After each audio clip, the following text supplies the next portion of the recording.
आणि तुमच्या मंत्र्यांनी पोलिसांच्यावर दबाव टाकून माझ्यावर अॅट्रॉसिटीचा केस केला, मी फेस करेल, मी पडून जाणारा माणूस नाही आहे. मग जेव्हा त्यांना कळलं की बाबा अॅट्रॉसिटीचा केस होऊन सुद्धा या माणसावर काही होत नाही आहे, होणारी नाही आहे, कारण या पोलिसांनी नियमाप्रमाणे काम केले नाही. या माहीत आहे पैसे कुठून आले होते, आता तुम्हाला काही मिळालं नाही त्याच्यानंतर तर तुम्ही असं करा, आता भरकल गेट पासून ते मंत्रालयापर्यंत मोर्चा काढा, अजून तुम्हाला संघ शिवशाखा पैसे देते. आपल्या आता घरबार कारोबार आपल्या चुला चक्की जे आहे ना ते याच पैशातून चालतं ना. मग या संघ शिरसाट साहेबांकडून मंत्रालयापर्यंत मोर्चा काढा तुम्ही.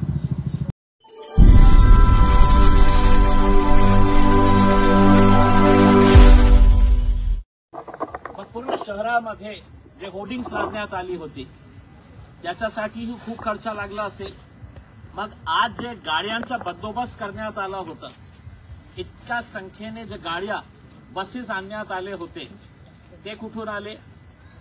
मग जे लोकांना पैसे वाटण्यात आलं होतं 300-500 रुपये देऊन, आपल्या समाजाला याच्या बाबतीत विचार करण्याची वेळ आलेली आहे की असा आपल्या समाजाच्या आई बहिणीला आपण पैसे देऊन खोटं रिझन दाखवून त्यांना आपण रस्त्यावर बोलवत आहे.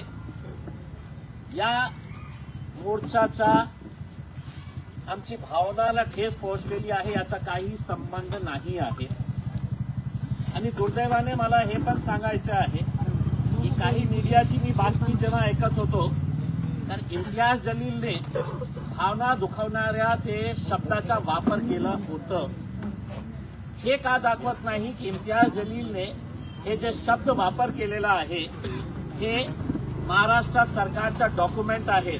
याच्यावर लिहिलेला आहे महाराष्ट्र सरकार वर्ग 2ची जमीन, एससी समाजाचे गोरगरीब लोकांसाठी राखीव जमीन दुसरा कुणाच्या नावावर ट्रान्सफर होऊ शकत नाही जोपर्यंत तहसीलदार आणि कलेक्टर साहेब मेहरबान होत नाही, तो ट्रान्सफर होत नाही. हे डॉक्युमेंटवर हे शब्द लिहिलेला आहे. आणि याच डॉक्युमेंटवर संजय शिरसाट साहेबांच्या 2 मुलांचं नाव आहे, ज्यांच्या नावाने ती 10 एकर जमीन हे पालकमंत्री साहेबांनी आपल्या खिशात टाकली. मोर्चा काढायचा होता तर महाराष्ट्र सरकारच्या विरोधात काढायला पाहिजे होतं, पण त्यांना आपल्या मंत्र्यांना वाचवायचं होतं. आपल्या इश्यू जे मेन मुद्दा आहे त्यांच्या कोट्यवधी रुपयांच्या प्रॉपर्टीच्या बाबतीत ते डायव्हर्ट करण्यासाठी संजय शिरसाट साहेबांनी, त्यांना माहीत आहे हे लोकांना आपण पैसे दिले तर हे काही करतील, आणि तसं केलं त्यांनी. लाखोंच्या संख्येने येणार आहे लोक. आणि आज सगळं समाजाला कळलेलं आहे की दलित चळवळ जे आहे, दलित मुवमेंट जे आहे ते खूप चांगल्या कामासाठी स्थापित करण्यात आली होती. पण अशा प्रकारचे घाणेरडे लोक त्याच्यामध्ये जेव्हा शिरतात तर कशा प्रकारे ते मुवमेंटला कसा कमजोर करण्यात येते आज त्यांनी सिद्ध करून दाखवलेले. गुंड प्रवृत्तीचे लोक इम्तियाज जलीलच्या विरोधात इतके मोठे मोठे स्टेज लावलेले आहे. तुम्ही सांगा ना मला की इम्तियाज जलीलचा विरोध करत आहे, करा तुम्ही. पोलिसांवर दबाव टाकून तुम्ही मंत्र्याच्या गुलामगिरीसाठी हे त्यांनी FIR रजिस्टर केलेले आहे. मग जेव्हा त्यांना हे कळलं तर त्यांनी डिफॉर्मेशन केस की आमचे मंत्री इतके आहे, चांगले आहे, की ते स्वच्छ स्वभावाचे आहे, काही भ्रष्टाचार केलेलं नाही आहे, हे पण कोर्टामध्ये मी फेस करण्यासाठी तयार आहे. हे लोकांना बिनडोकांचे त्यांना हे कळत नाही आहे का? एकदा FIR झाल्यानंतर काही नियमावली असते, काही प्रोसिजर असतं की नाही मोर्चा बडा काढला तर इम्तियाज जलील अरेस्ट होणार करते. त्यांना माहीत आहे, मलाही माहीत आहे, त्यांच्या समाजाला माहीत आहे, महाराष्ट्राला. त्यातल्या काही लोकांनी तुमच्या घरावर हल्ला करण्याची भाषा केली, पोलिसांनी कारवाई केली नाही, आमच्या पद्धतीने घरा शिकवू प्रसंगी घरावर कधी करणार सांगा, कधी करणार सांगा. हे मला ऐसे चिल्लर चालणार हे जे धमक्या देणारे आहे ना आपले, तुम्ही सांगा मला कधी करायचे आहे, कुठे करायचे आहे. हे सगळ्यांना मी बघितलेले आहे. किराईचे टट्टू आहे, पैसे दिले ना तर माझ्या घरासमोर नाचतील, माझ्या घरावर हल्ला करणार. कधी करणार सांगा तुम्ही. आणि ज्यावेळी करणार आहे मी पोलिसांना विनंती करणार आहे की इथे राहायचं नाही तुम्ही. अशा प्रकारचे म्हणजे दादागिरी करून हे काही लोकांना गप्प बसवण्याची भाषा करणार असेल ना, ज्या भाषा तुम्हाला करते त्या भाषामध्ये इम्तियाज जलील उत्तर देईल तुम्हाला. काही लोकांचं असं म्हणणं आहे की इम्तियाज जलील यांनी जर मग तो शब्द वापरला आहे तर ते माफी का मागत नाही का? सरकारकडून घ्या माफी. सरकारमध्ये तुमचे बाप बसलेले आहे का? या सरकारने हे काढलेलं आहे डॉक्युमेंट, ज्याला मी फक्त वाचण्याचं काम केलेलं आहे. या सरकारकडून माफी मागा ना. हे त्यांना माफी काही नाही पाहिजे. त्यांना ते 7 कोटी रुपयाच्या फाईलवर सिग्नेचर पाहिजे म्हणून हे सगळे लोक इथे जमा झालेले आहे. 7 कोटीचा खेळ आहे आणि 7 कोटीच्या नंतर जे रमाई आंबेडकर घरकुल योजना आहे त्याच्यामध्ये जे घोळ करणार आहे. आता मी आपल्या मार्फत स्पष्टपणे सांगतो, मोर्चा झाला, आता वाट बघा काही दिवसानंतर. तर तुमची वाट कशी लावतो मी की रमाई घरकुल योजनेमध्ये कशा प्रकारे बोगस फाईल्स तयार करण्यात आलेले आहे. कोणकोणत्या नेत्यांनी, एक नेत्यांनी 500 फाईल्स. एका फाईलमध्ये किती पैसे मिळतात? 2.5 लाख रुपये देतात. किती? गोरगरीब एससी समाजातले, गोरगरीब बुद्धिस्ट समाजाचे लोकांना. नेताजी आपल्या स्वतःच्या खिशामध्ये 1 लाख रुपया, काही नेते तर असे आहे की 1.5 लाख रुपये आपल्या खिशात 500 फाईल्स तयार करत आहे.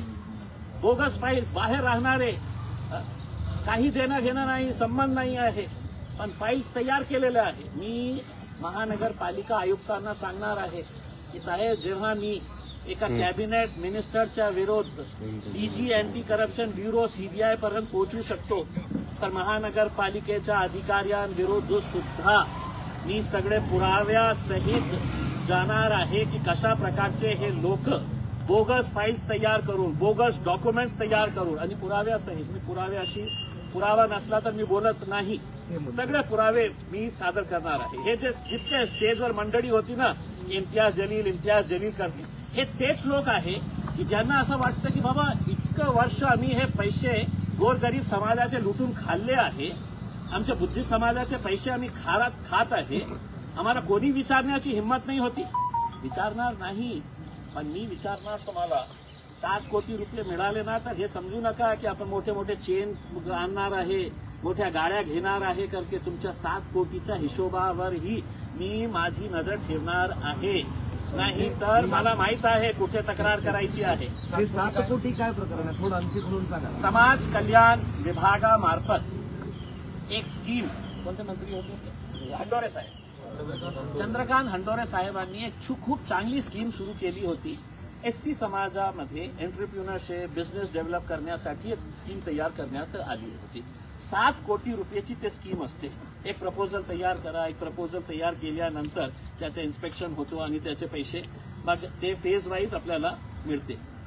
अनेक लोकांनी काय केलेले आहे, माझ्याकडे एक उदाहरण पण आलेलं आहे की 7 कोटी उचलले, तिथे 2 लाख रुपयाचं पण काम नाही केलं तिथे, आणि त्यांना वाटलं की आम्हाला कोण प्रश्न विचार करू शकतो, आम्ही तर समाजाचे मोठे नेते आहेत. मी त्यांना सांगितलं होतं जेव्हा माझ्याकडे आले होते की साहेब तुम्ही सेक्रेटरी साहेबांना बोला.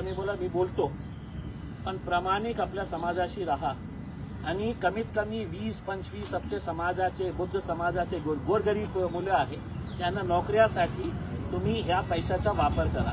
नाही केलं, आणि आता हे सगळं ते 7 कोटी रुपये आपले परिवार कल्याण मंत्री त्याच्यावर साईन करतात. परिवार कल्याण मंत्री म्हणजे समजलं ना, जे विट्स पण घेतले, MIDC पण घेतलं, जमीन पण घेतली, एससी समाजाची जमीन पण घेतली आजच्या नावावर. समाजाशी काही देणं घेणं नाही आहे. आपण अडचणीमध्ये आलं तर मी समाजाचा उपयोग करून कशा घ्यायचा आहे. स्टेजवरचे सगळे ती लोक आहेत का 7 कोटी रुपयांचे लाभार्थी? पूर्ण तेच आहे. ते काही 7 कोटीवाले आहे आणि काही रमाई घरकुल योजनेचे आहे. आता कमिशनर साहेबांना मी विचारतो, तुम्ही पण विचारा कमिशनर साहेबांना, कुणाला दिली तुम्ही हे फाईल्स तयार करण्यासाठी? हे कुणाला दिलेले आहे? तेच नेते आज जो स्टेजवर उभे राहून नाही का इम्तियाज जलील मुर्दाबाद बोलत होते ना, ते धमकावण्याचा प्रयत्न करत होते. इम्तियाज जलील कोणत्याही परिस्थितीमध्ये तुम्ही याच्यापेक्षा मोठा मोर्चा काढा, मी गप्प बसणार नाही. माझी मोहीम मी सुरू ठेवणार आहे. 7 कोटीचे किती फाईल आहेत आणि रमाईचे किती फाईल? आता 7 कोटीच्या बाबतीत मी आपल्याला सांगतो की जे सेक्रेटरी आहे समाज कल्याण विभागाचे, त्यांनी इन्क्वायरी केलेली आहे आणि त्याच्यातून हे निष्पन्न झालेलं आहे की हे लोकांनी जे पैसा उचललेला आहे त्याचा उपयोग बरोबर केला नाही.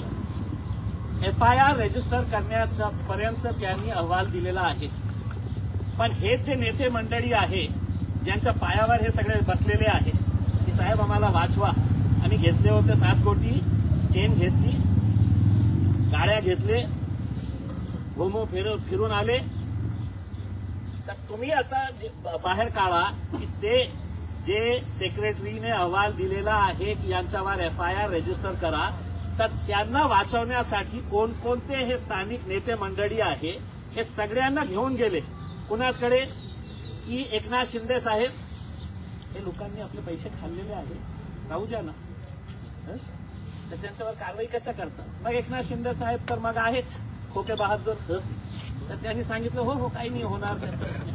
आज त्यांनी मोर्चा काढला, त्यांची प्रमुख मागणी ही होती कायद्यानुसार अॅट्रॉसिटीचा गुन्हा दाखल झाला आणि त्यांना आणि तुम्हाला अटक करण्यात यावी. अरे थोडासे शिका. डॉक्टर बाबासाहेब आंबेडकरांनी सांगितलेले आहे, शिका, संघटित व्हा, संघर्ष करा. थोडेसे शिकलेले असते ना, जे स्टेजवर उभे राहणारे जे लोक होते त्यांना कळलं असतं की FIR झाल्यानंतर आपण मोर्चा काढल्यामुळे कोणाला अरेस्ट होत नाही. तुम्ही काढलं मोठं मोर्चा, मग मला अरेस्ट, मी उद्या मोठा त्याच्यापेक्षा 10 पटीने मोर्चा मोठा काढू का की मला अरेस्ट होऊ नये? मग पोलीस त्याप्रमाणे कारवाई करणार का? त्यानं करायला पाहिजे. थोडं शिक्षण घेतलं असते तर त्यानं कळलं असतं की नियम असते, काही प्रोसिजर्स असते, इन्क्वायरी असते, त्याच्यानंतर हे सगळं कारवाई होतं. नाही आता अटॅक करा, आता अटॅक करा. पोलिसांकडून काही चौकशी तुमची इन्क्वायरी झालेली आहे का? आता असं म्हणाले की आता मोर्चा झाला, आता वाट बघा,